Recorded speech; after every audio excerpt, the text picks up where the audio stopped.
looks like it's working. It does look like it's working. Yes. Awesome. Good stuff. Yeah. All right. I think we can more or less start. This is a very first live event, so we are both, I think, excited and nervous in more or less equal parts. Yep, definitely. Right? Yeah. The first live YouTube that we're actually doing.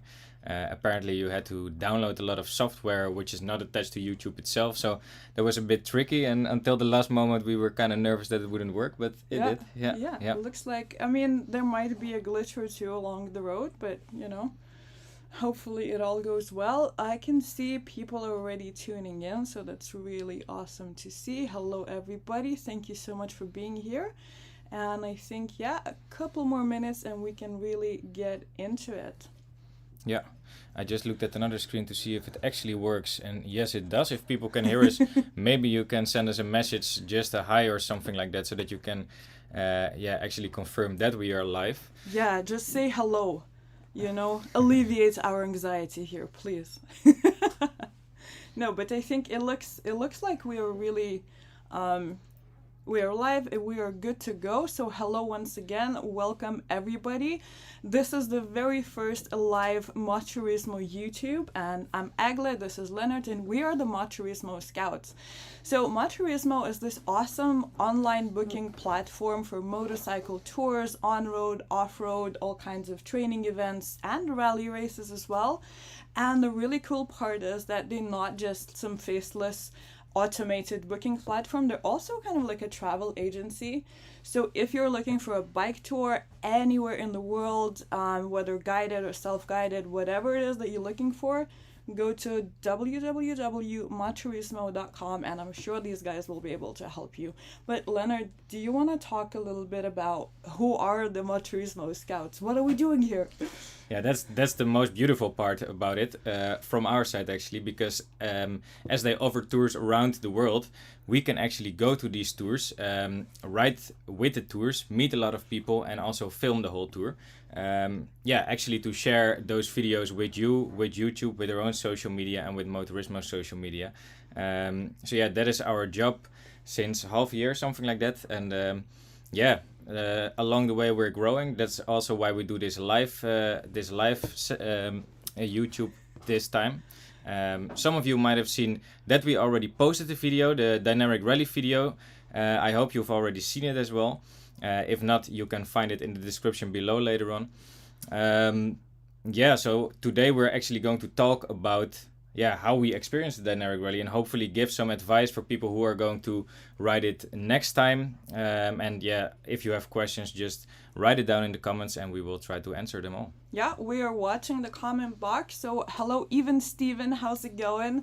Hello, Kevin, hey, how's it going? Lucky boy. A lot of flame emojis there. Love it. Awesome.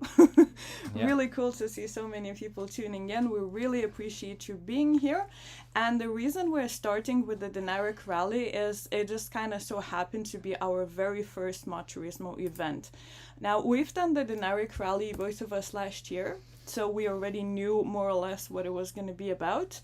And MOTOURISMO was pretty intrigued. What's going to happen if we take two adventure riders, not professional racers, not factory riders, nothing like that, on two old dual sport bikes, and send them off to this Dinaric Rally race, which this year it has grown a lot. Now it's 5 days of racing. The terrain is as brutal as ever, right?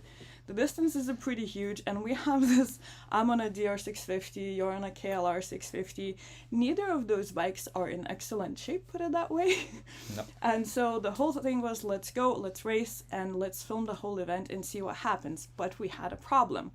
One thing is to race a rally as an amateur rider. Another is to race and film. So we needed to kind of find a way to do both. And we did find the way, didn't we? Yeah, exactly. Yeah.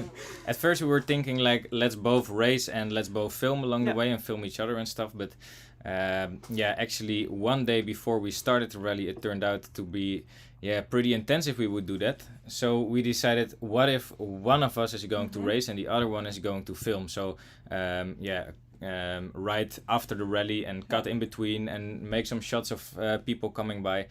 So that's what we decided. However, who was going to be the one who was going to race? That was, of course, we both wanted to race. exactly. Who wouldn't, right? Exactly. Yeah. So we decided to flip a coin and let fate decide. And I was the lucky one this time. I was the one who could race. So I did, the racing, at least for the first days, and Egle did most of the filming. Yeah. Yeah. So this time we had different roles. Lennart was full on racing, and I was chasing the rally with a bunch of cameras, trying to find the right waypoints to catch up with all the riders, and just try to kind of bring all of that experience to you. And it was a huge adventure. But it was not easy at all. So do you want to talk a little bit about, I see we already have some questions popping up, and hi to everybody who's just tuning in. Thank you so much for being here. We will get to those questions in a minute, but I think people want to know what it's like to race a rally race, proper roadbook navigation rally race as a complete amateur adventure rider. So how was it for you?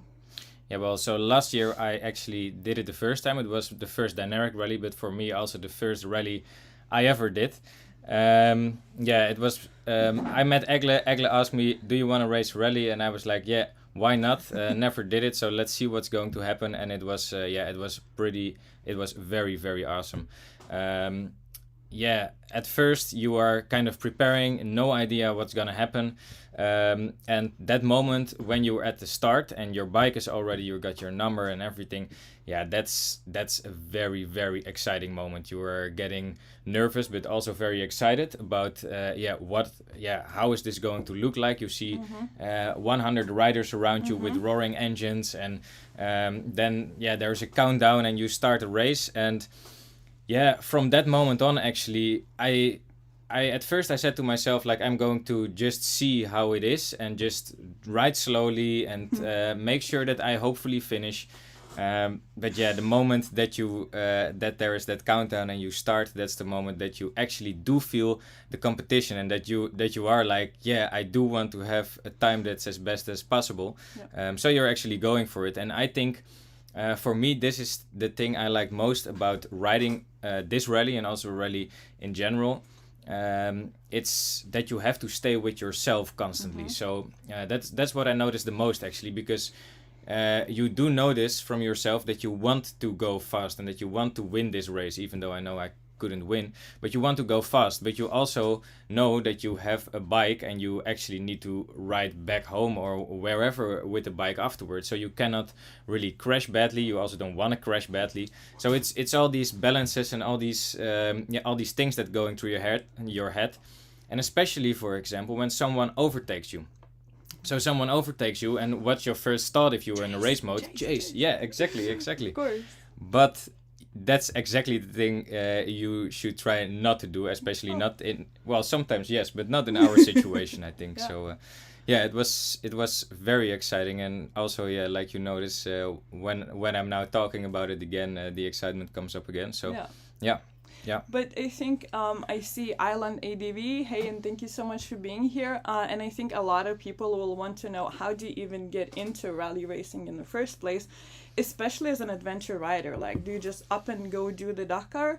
And this is what I had, this sort of misconception before getting into this whole rally racing world. Of course, you have the big desert races like Africa Eco Race, Dakar, and so on, where you really need to be a very experienced rider and you need all kinds of racing licenses and qualifications and so on. But luckily here in Europe, we do have quite a lot of rally races that are actually open to adventure riders. They even have adventure classes sometimes. Sometimes it's called adventure class, sometimes it's Enduro Light, Enduro Cup, whatever it's called.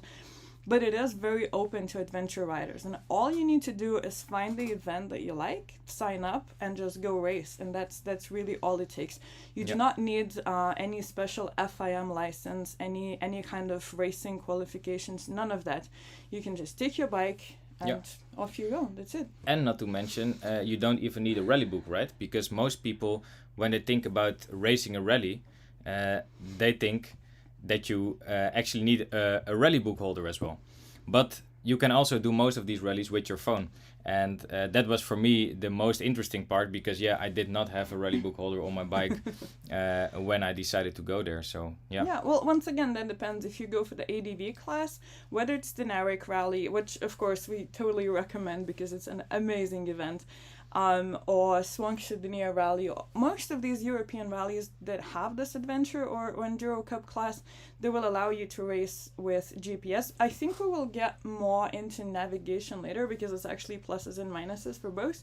Yeah. I would prefer to go with roadbook just for safety reasons, but we will get into that later. Yeah. I think a lot of people are asking how much off-road experience do you realistically need to finish a rally. We're not talking about coming first or maybe not even in the top 5. We're just talking about finishing here, right? Exactly. Because that's for us, that was it. That's the goal. Just cross that finish line. Yeah. So for me, I think this is also what we also always say when people are asking us how much experience do you need to have to start traveling, or what bike or what gear. And I think with rally racing, it is kind of the same. It would, of course, be great if you already have some off-road experience, but I think that's if you want to race a rally, you also mostly have a little bit of off-road experience, I think. And if that's the case, you don't need to be the best off-road rider. It doesn't matter what you ride, as long as you did, for example, the Trans-European or the Trans-American Trail a couple of times, and you know a little bit about riding the bike, then everyone can do it. And you can... you have a lot of people who are actually trying to find that best rally bike and trying to build that raspberry bike, trying to find the best gear, thinking about it, like to want to become better before even started. And my advice would be just do it and see if you like it before you spend a lot of time, money, energy and dreams in something that might not even be worth it. Yeah.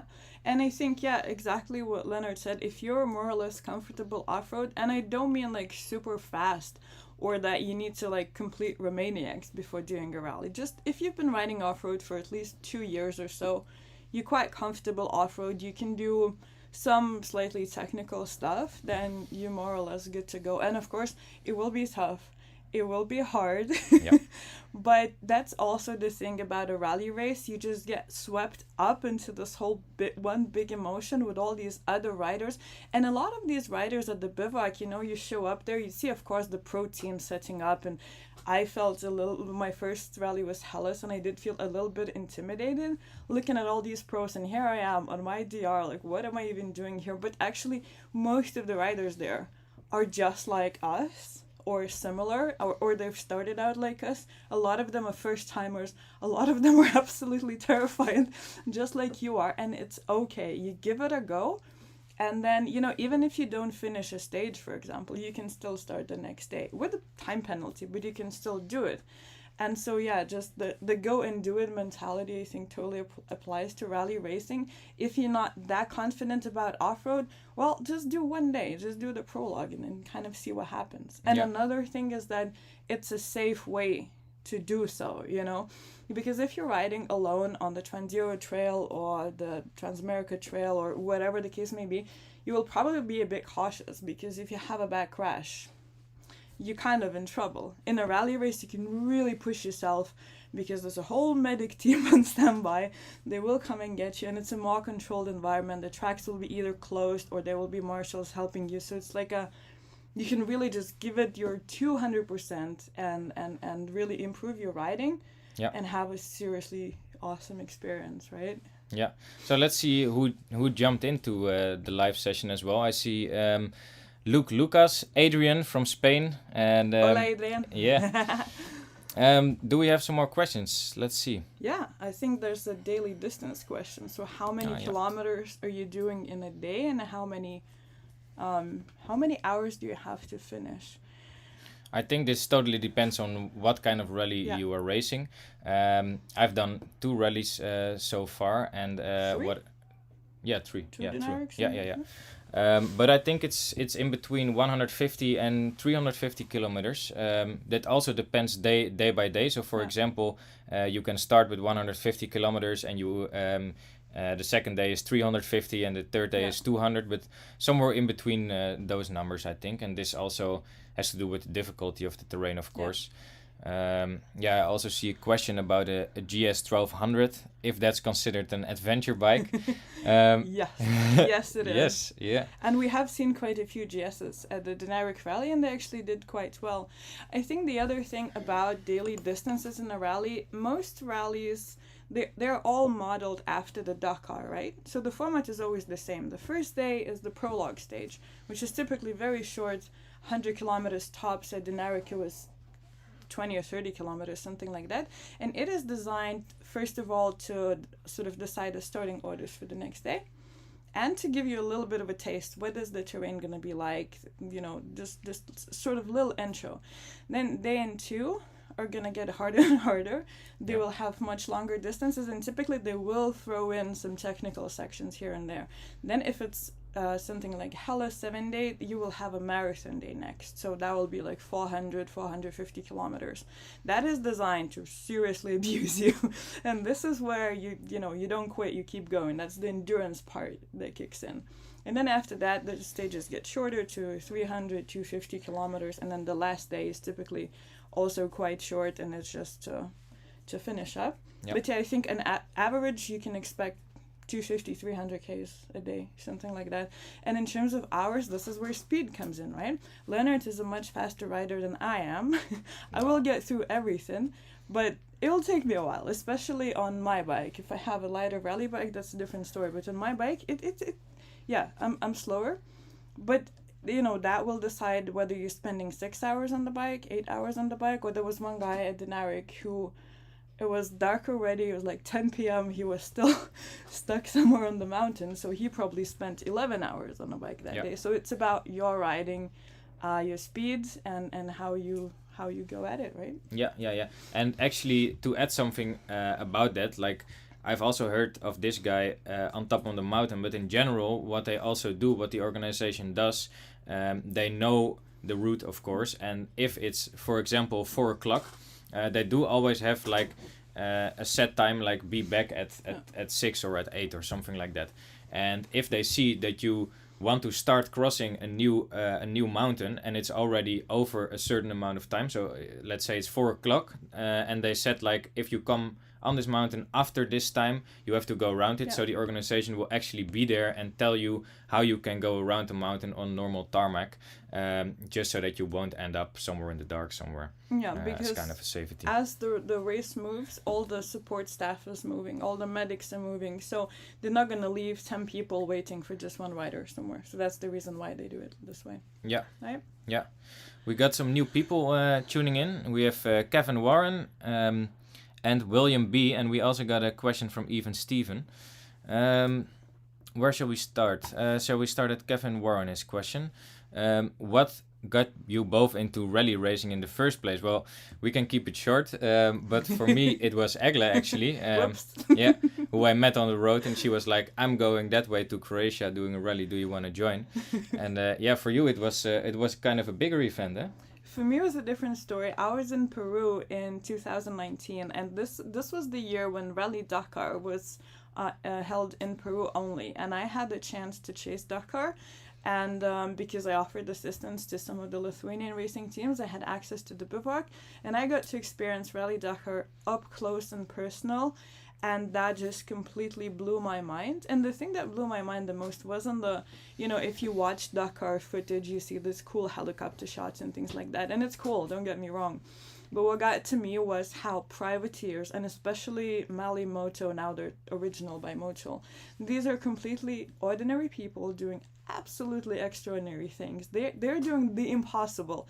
And I saw that and I was like, wow, this is just something I have to try. And then I just shipped my bike to Europe and started with the Hellas Rally race. And I think we're going to do quite a few more races. Yeah, definitely. Upcoming years. Yeah. Yeah. William, thank you for commenting, and we are very happy that you liked the Dinaric Rally video. As we said before, it was our first video, and it was kind of hard to to get that feeling. What do you have to film, what not? We had way too much footage, and then no editing skills.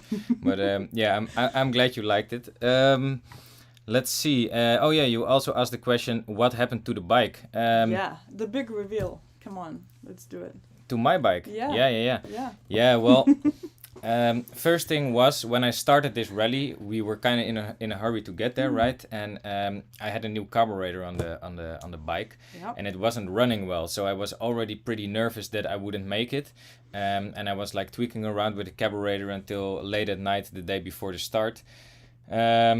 So that was a first thing, and that didn't get any better throughout the days. And next to that, I had, I think, three crashes.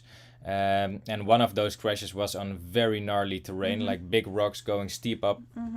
And that's actually when I realized, like, I can continue until everything breaks, like my bike and maybe even me. But we are actually here to make this video and to show you what the Dinaric Rally is about, and it's not about breaking a leg or breaking a bike. And also get to the next destination. We don't have a luxury to, if something happens, just put the bike on a trailer and go home, because, well, we don't have a home. But also, these are the bikes that we use for everything. Rally racing, traveling, adventure riding, off-road tours, like, these bikes have to do it all. And of course, yes, during a rally you want to give your all, your 100, your 300% to finish it, but this was the point where we really had to go, like, this is just not gonna end well, right? Yeah.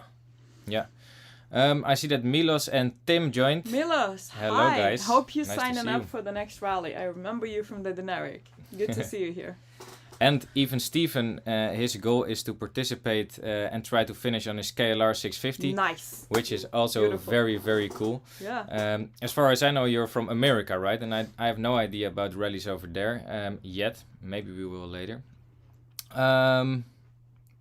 So I think a lot of people were asking about bikes in general, so we got the GS question. Even Steven is going for it on a KLR 650. Nice. But I think people overall think that you kind of, to race a rally, you need a rally bike, right? You need the KTM rally replica with the newest navigation tower and all of those things. Yeah. If you can afford it, if that's what you want, absolutely 100% go for it. It'll be great. However, most rallies, and once again, we're talking the European ones, the ones that are open to amateur riders, they will allow you to race on anything between 250cc and 1200cc, depending on the category and the class you choose. So it's absolutely up to you. If you're comfortable on that big GS, on some of the more technical stuff, go for it. Yeah. Go for it. That's awesome. I've seen a lot of GSs in at the Hispania Rally. There's an entire horde of them at the Hellas Rally race. There were a couple at the Dinaric Rally.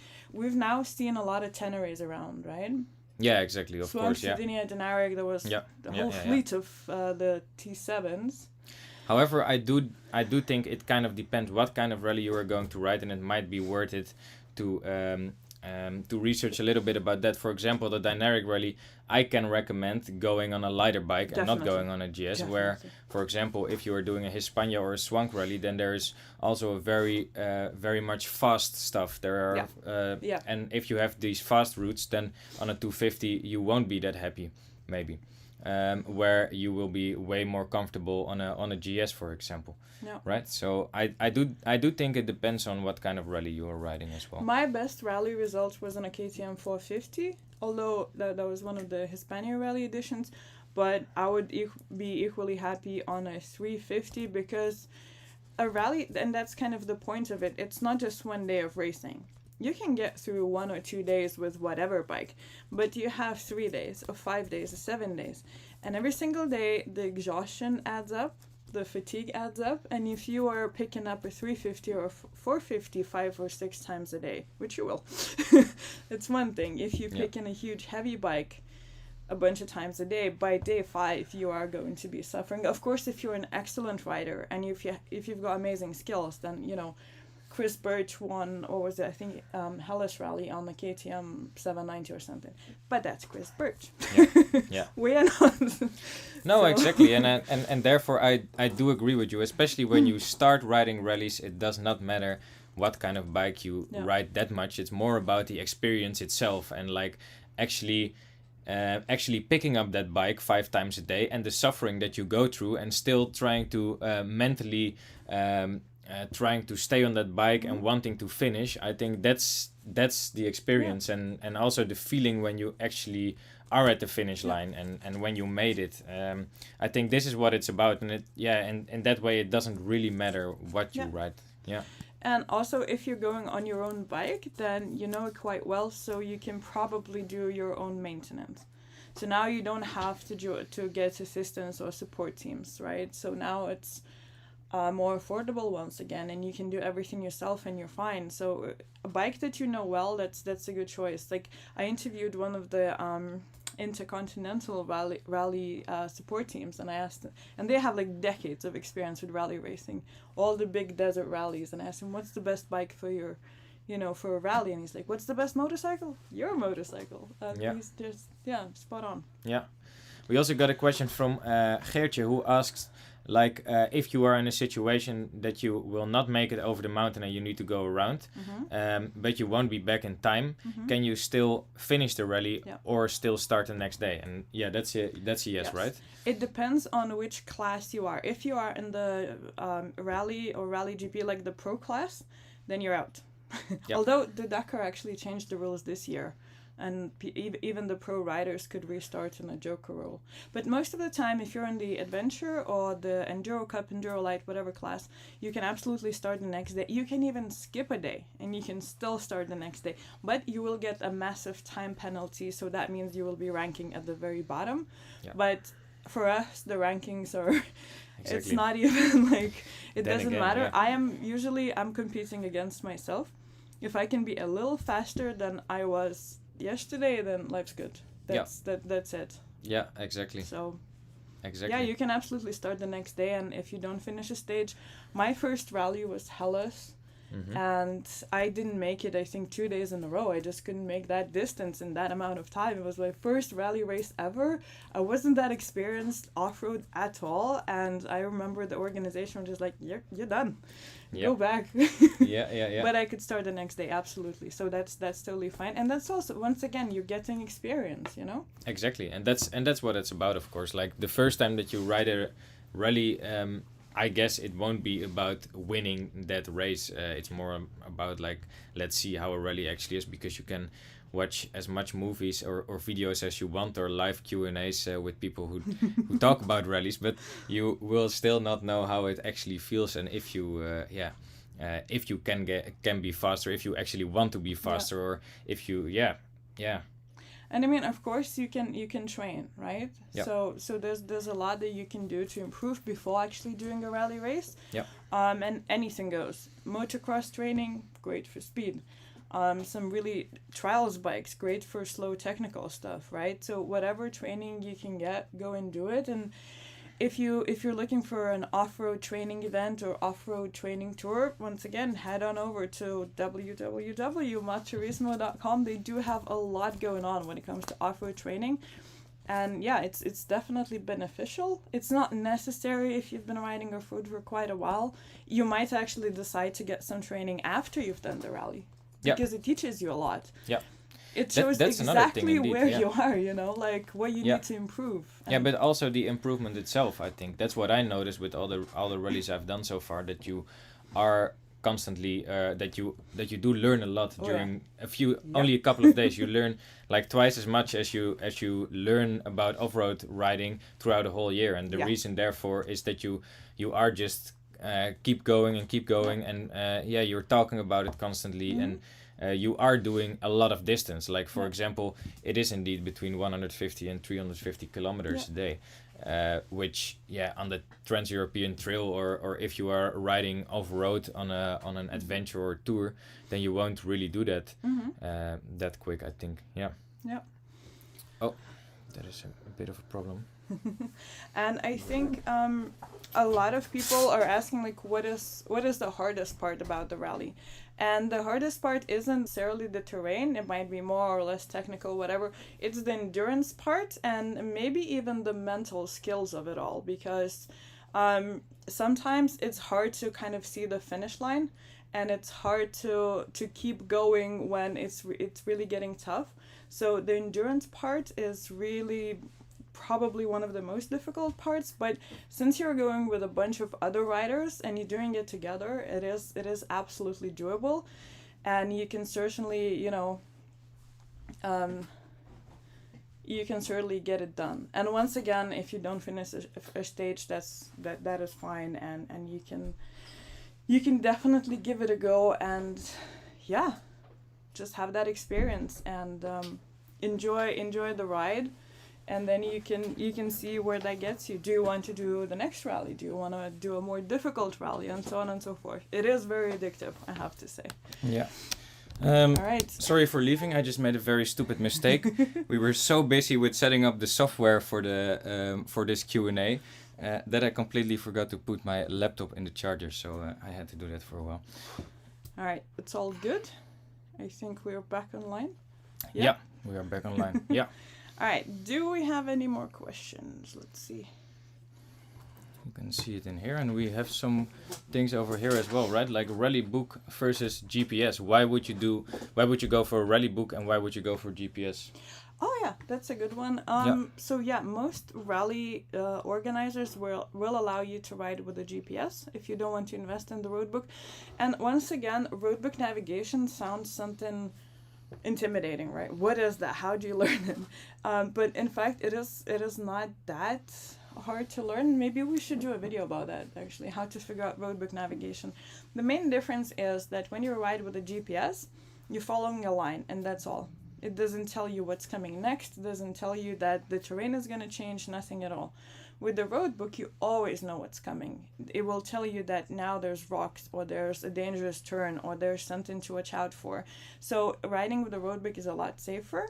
But once again, you don't have to do it for your first rally. You can do one with a GPS, and then if you're getting into it, if you're getting hooked, then you can start thinking about road books and things like that. Yeah, exactly. I've never been riding with a road book, and I would really like to do a road book training one day, actually, because I do have a road book, which I did not install on the bike yet, but because I'm very scary about, or not afraid, but the fact that you actually have to do a lot more than only watching the line. When you are riding, you are more busy with actually scrolling the road book, seeing the amount of this. That's kind of my feeling. Yeah, exactly. Right there. Yeah. No, you can actually plan ahead quite a lot, because you can see what's coming, and you can go like, okay, for the next 5 kilometers, I can just go flat out. I don't need to watch for anything. Oh, the next 2 kilometers might be tricky. I better slow down here, and you can have a strategy. Yeah. You can, especially if you go through your road book the night before, you can kind of see what the terrain is going to be like and how you're going to ride it. You can have a plan, actually, and it's a pretty cool thing. Now, we have a question from Paul. Hey, Paul.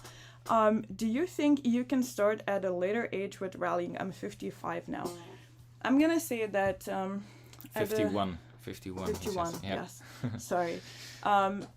We met an absolute legend at Dinaric Rally, a Dakar Rally veteran, Franco Pico, who has just finished Rally Dakar now at 75 years of age. So I think the answer is a definite yes. Yeah. And we have seen a really cool... however, he is experienced, of course. Father and son team. Yeah. At the Dinaric Rally, where the father was probably in his 60s. Yeah, something like that, exactly. And it was... just starting out. Yeah, exactly. It was also their first rally. So we have seen a lot of people who are actually older and who also started out on a later age. And I think it is really possible. Yeah. Yeah. And once again, you don't have to go for the biggest, gnarliest rally from the start. You can pick a smaller one. And then if you do like it, if you do enjoy it, just kind of work your way up. Yeah. And before you know it, you're in Saudi Arabia. Exactly. For Rally Dakar. That was actually one of the questions somebody asked. Are we ever going to do the Dakar? Are we ever going to do the Dakar? Yeah, I think that's been a dream of you for a couple of years, right? To actually race Dakar. And for sure. Yeah. No, for me as well. I do think that I do need a little bit more training for that. But even with races the Dakar, I have seen guys who did it on classic bikes and stuff just for fun. You can also do it just for fun, and I know from myself that I really will do it for fun and not to actually finish third or second, because I will never be able to do that, you know. And that's also, especially also when you're on a later age and you want to start out, I think it's kind of the same. If you do already ride off-road once in a while, or even if you don't, you still can. And there are enough people from who start out on a later age. And also, as long as you don't go for it until, I don't know. Yeah. Right? Yeah. I mean, for me, the Dakar, once it moved to Saudi Arabia, it just feels like now it's just, you know, used to be this big adventure over 2 continents, multiple countries.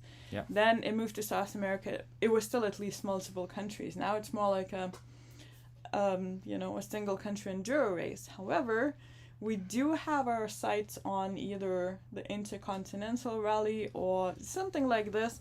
We don't want to talk too much about it just yet, but there's definitely temptation, for sure. yeah, to do this longer rally as well. Yeah. Luke asks us, how much fuel capacity do you need? I think 150 kilometer range is more than enough, because typically that's the longest. I mean, after that, organizers will either direct you to a gas station, or there will be a refueling truck somewhere. Yeah. So most rallies, 150 kilometer range. That's more than enough. Yeah, I think so too. Also because they know that there will be a lot of smaller bikes riding with the rally, and also on the Dinaric Rally, for example, there were also 2 strokes riding with the rally. Also on the Swang Sardinia Rally, and they only had a very small gasoline tank. Sometimes it was a bit tricky, but then luckily you could pick them up, right? Because you had the 32 liter tank back then. Yeah, it was the moving fueling station for everybody. Yeah. So you can also just ask if we come along with our 30 liter tanks, and then we will be happy to assist you with if you don't have enough capacity. But yeah, once again, it's not something to overthink too much. Yes, you can have an auxiliary tank. Yes, you can do a rally build and so on and so forth. But first, try it out, see what happens, and then you can start going down the rabbit hole of rally bike mods and all kinds of things, right? Yeah. Right. Let's see. I'm so happy to see more and more people tuning in. This is so cool. That means that the next rally we do, we're gonna have a whole team here, right? Maybe. I hope so. Yeah. Yeah. That would be really cool. A MOTOURISMO Rally team. Let's do it, you guys. Right? Somebody asked us if we do training. I don't think we qualified to do rally training just yet. But once again, just off-road training. If you go to MOTOURISMO, you'll find loads and loads of training tours, off-road tours. Yeah. Also, there are a couple of rallies, sort of rally training camps. So Bosnia Rally is a really good event. It's 3 days, and it's like purely a rally format, but with no timing. So you get to kind of try it on without the pressure of actually racing. Of course, you will end up racing anyway. But yeah. But there are quite a few of events like that. Yeah. And I do think training can be very useful as well. I've been riding off-road for a couple of years now, but always by myself, also those rallies by myself. And then later on, somewhere in Slovenia, I did a rally training, or not a rally training, off-road training. And I learned a lot of that, and also especially like the balance of the bike and how to do certain things. And then I actually noticed as well that I did do a lot of things wrong all these years, and it's actually easier to learn something new than to kind of get rid of something you learned previously, right? So training is always good. Yeah, exactly. I do think so, and I personally really wish to do more of those as well. Yeah. And I think the other part that maybe not a lot of people talk about, but that maybe should be mentioned, is sort of the mental skills in the end. I vividly remember one day at the Hellas Rally. Once again, it was quite slow. I didn't know what I was doing. And one day it was raining, and the all the bikes have gone, all the SSVs, all the quads. So the track was just mangled beyond recognition at that point. And I kept getting stuck in this mud, like axle deep. And one time I just couldn't get the bike out. It just like physically just could not drag the thing out of it. And it just kept getting more and more sort of, that sucky sort of mud where there's not much you can do. Yep. And I just sat down in this muddy ditch going like, what am I even doing here? What is this? And, you have your tracking device, and when you're stopped, the organization can see that you stopped and starts flashing.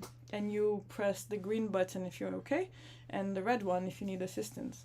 And it was literally like, am I gonna press it? Am I gonna press it? Yeah, I was about to press the, you just press the SOS and you sit back and they will come and get you eventually, and that's it. The stress is, that's it, you're done. Yeah. But I pressed the green button and I did drag that bike out somehow, and I didn't make my time, and they sent me back to the bivouac. But it's those moments that you somehow overcome, you don't even consciously understand how, but then after this whole ordeal is over, you're like, wait a minute. That must be a great feeling, right? Yeah, exactly. No, just like you don't know what you're capable of until you actually go through that. And I think this is why this rally racing is so addictive. Yeah. Because you go through all of that and you're like, my God, what else? That's what I got from the Dakar. Nothing is impossible. Yeah. Yeah, plus once again, we mentioned it before as well, the fact that there is a lot of safety, like compared to when you're riding by yourself. If you would have been riding by yourself, you would maybe have either stopped earlier because there's no competition, or you would not even be able to get that far or that fast and stuff like that. And this is for example, also the reason why you learn such a lot from a rally, because you can expand your limits, or you can actually do some more than you normally do, I think. Yeah, and that's a really great feeling. Yeah. That alone is worth it, right? Yeah. But also I think we mentioned before that you show up at the rally bivouac and it's like everybody looks like they know what they're doing, and this is your first time and you're like, what the hell? Guarantee you in less than 10 minutes you'll start meeting people, you'll start talking to people, and then what happens is this at the bivouac, this camaraderie.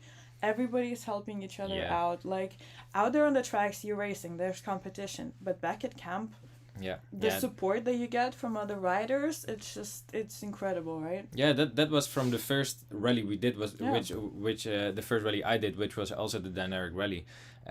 This was one of the things I was most surprised about when I left. The feeling of that I created some kind of a family or something, like a very good group of friends, and we are actually still in touch with all those people, and quite close as well. And this only happened in 4 or 5 days, and you think 4 or 5 days, and you are actually riding for 10 hours a day. But how do you actually? Well, you do meet people, and because you're all suffering through, and you meet each other on the track and dragging each other out of ditches, that just creates a very strong bond. And that's also indeed a very good thing to talk about. Yeah. And it's a very special thing that happens at the rally bivouac and nowhere else. Not to this extent and that quickly, which is pretty cool. Exactly. Geertje asked us if the Q&A has also been recorded, because it might be useful for people to check it out later. Yes, we will. I hope so. I hope it's recording. Yeah, exactly. We actually don't know if it does. We weren't really be able to try that out, but we will see once we stop the live video if we can save it, and if we can actually put it on YouTube as well. Then this whole session will be there for eternity. Yeah. I think we have 1 or 2 last questions and we will start wrapping this up, right? Yeah.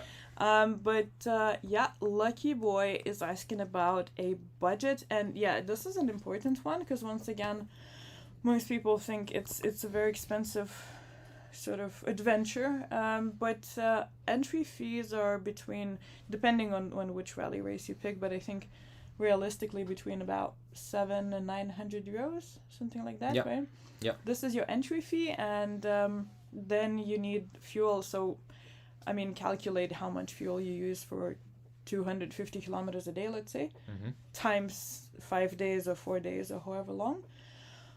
Food, once again, usually there's some kind of a canteen at the bivouac that's pretty cheap. Or you buy your own food, which we did, yes. Which we normally do just to save money and also be healthy as well, because that's also you want to have a lot of healthy stuff in your body, because you're really abusing your body. Yeah. And then what else?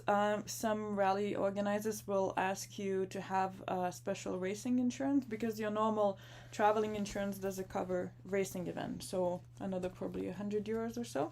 Yeah. In terms of bike setup and gear, I mean, if you go in with your own bike, you don't need any extra anything really. Yeah. And gear, if you have good off-road gear, that's it. You don't need anything special. Once again, Dakar, you will need an airbag. It's not mandatory. But for these European rallies, you don't need, obviously you want to be as well protected as you can, but there's no special requirements or anything. Yeah, like well, that. I did the first Dinaric Rally in kind of the same pants as I'm wearing now, which is how do you call it, denim with Kevlar. Kevlar inside, which was not smart at all. I did have a very bad crash as well. Luckily, didn't hurt anything, and I would never do something like that again. So yeah, you can better gear up pretty good, but there are no restrictions for it. No, none whatsoever. So no, it's. I actually think that Paul, his question is a very nice question to end with, right? Are you still going to use your current bikes for rallying in the near future? Absolutely. Yes. Yes. Yes. Yeah. We will. Both bikes are unfortunately now in Spain. We are in the Netherlands at the moment, and our bikes are over there, and not just like that, but they are both in pieces. Well, mine is completely in pieces. Even the engine is completely in parts. And yours has a sprocket bearing that needs to be changed. Yeah, that's fine. Yeah, so that's okay. But we are not with our bikes at the moment, and we're still trying logistically, trying to figure out like how are we going to get them here or go there and repair them. But yes, the idea is definitely to do more rally races and especially more traveling as well with those bikes. Absolutely, yeah. We actually did another rally race after the Dinaric on these bikes, and there's definitely plans to do more races, more off-road riding, more on-road riding, all kinds of more of motorcycling. So be sure to stay tuned, hit that subscribe button. There will be a lot of more videos coming soon, not just off-road adventures, on-road as well. We have a pretty exciting one coming in, I think, a couple of weeks. So yeah, just be sure to hit that notification button so you see all this new content coming up soon. And I think we will probably do more of these live Q&As because it's so much fun to be hanging out with you guys. Yeah. Yeah, definitely. And I really want to learn to get more comfortable before the camera as well, because I was very nervous in the beginning, Yeah, and you're fine. You're okay. I know. But it's Please something you have to confirm. train. It's something you have to train, definitely. Yeah, no, but it's really fun to see so many people tuning in and asking questions and hanging out. That's just it feels really good. So I think we will do more. If you haven't seen the full Dinaric Rally video, by the way, you can find it in the description below. There's a link. There's also a link to a blog post if you prefer reading to watching. There's that. And so yeah, just keep following and watch this YouTube space, because we've got a lot cooking for you. So. Yeah. All right, guys. Yeah. Have a nice evening. Thank you for tuning in, and see you in the next live Q&A. Yeah, thank you so much for being here, and see you soon.